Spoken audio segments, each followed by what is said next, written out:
Okay, this is continuing a little bit more from the Society Commemorative des Femmes Célèbres. Okay, we mentioned these here, and it turned out we had the first 40. Well, it turns out we actually have a few more of these. In particular, we've got Mary Walker, Maria Mitchell. We don't have Mary Queen of Scots or Eve, but we do have all the rest of these. And here they are. So this is Mary E. Walker. All right. A Union Army surgeon. Wow. There's the SCFC, Society Commemoration of Femmes Celebrate. Society of Women to be Celebrated. Okay. 1972. Okay. And then I see they would put them in these plastic bags. That would supposedly help them. Maria Mitchell.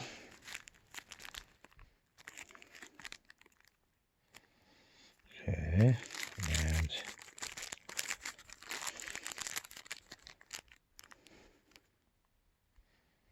the first woman astronomer, teacher, discoverer of comet. Pretty cool. Nice picture. I guess that's the moon and a telescope. Pretty cool. We don't have Mary Queen of Scots. We don't have Eve. Eve, yeah. But we do have Pearl S. Buck, famous for her writing of a book known as The Good Earth. So, anyway, maybe other things too. Oh, look at that. We're in 1973. Okay. Humanitarian. Okay. Well, I don't know what she did besides write The Good Earth, but I remember reading that book in school. In high school, they had us reading that. Okay. Now, Louisa May Alcott. Another complimentary portrait. Yeah. Author, celebrated author and patriot. Celebrated American author and patriot. Okay.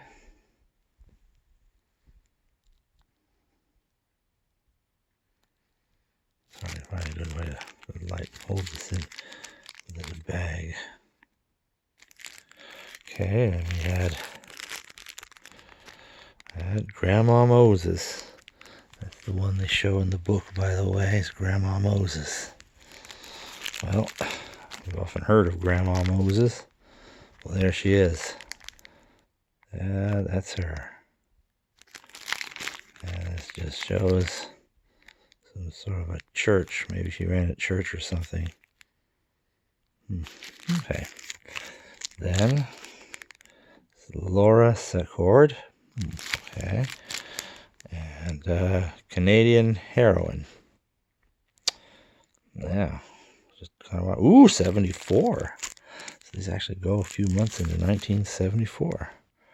Belva Ann Lockwood. Nobody I ever heard of before. Okay. Woman suffrage leader, reformer, lawyer. Well, that probably was a major deal for something like that. And finally, number 50, the end of the series, the Bronte sisters. Emily Jane, Charlotte, and Anne. Well, they wrote a lot of novels, didn't they? 19th century English novelists. All three of them wrote novels. Like Wuthering Heights and Sense and Sensibility and so many, many others. Well, that moves from one subject to another. Franklin Mint had a variety of other things, and one of them was a metal known as Franklinium. Here is the Gardner's Island 1965 proof. Pattern trial proof on Franklinium 1. Apparently there also exists a Franklinium 2. The alloy of this appears to be mostly nickel. It is magnetic. And then some small trace or percentage of something they called columbium, which is an unspecified element. I've not been able to find any information on what this columbium is. And then there's Franklinium 2, which is presumably some variation thereof. The idea was we're trying to come up with a new silverless alloy for the coins that America is going to make. How about this stuff? It's really nice. It lasts well. It looks nice. And we've got a patent on it. So, of course, that means we're going to make a whole bunch of money from this patent. Well, the U.S. Mint didn't go for that. How good of an alloy this really would have been in comparison to just pure nickel remains to be seen. Now, one other major source of revenue, which I don't have anything of, is they made a lot of casino tokens. And all I have is a pointer in one of my playlists under Franklin Mint that points to a short video where some dealer has a bunch of them. Now I'm going to move to the next major category, presidential medals. And look at this. This is huge, fancy. This just really kind of shows how ridiculous their packaging can be. I mean, this is just huge. But let's take a look at the coins themselves. Coin medals. Look at that. They've got George Washington, John Adams, Thomas Jefferson, James Madison, James Monroe, John Quincy Adams, Andrew Jackson, Martin Van Buren, William H. Harrison, John Tyler, James Polk, Zachary Taylor. And each of these has a little bit on the back here. Doesn't say too much, just what their years were, when they were born, when they died, and their names. That's all. Not too interesting. Then there's a paper. And then there's the next one that continues. So here we go. Now I want you to notice something else here. Millard Fillmore, and underneath that is Gilroy Roberts. His signature, and therefore his design work, is on every single one of these presidents. So Millard Fillmore, Franklin Pierce, James Buchanan, Abraham Lincoln, Andrew Johnson, Ulysses S. Grant, Rutherford B. Hayes, James A. Garfield, Chester Arthur, Grover Cleveland, Benjamin Harrison, and then of course Grover Cleveland went again. And then there's William McKinley. Wow, that takes us up to about the 20th century. Then there's another paper. And then there's the next page, which is all there is. And here we go.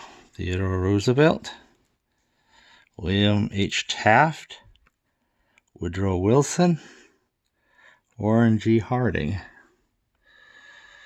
Calvin Coolidge, Herbert Hoover, Franklin D. Roosevelt, Harry S. Truman,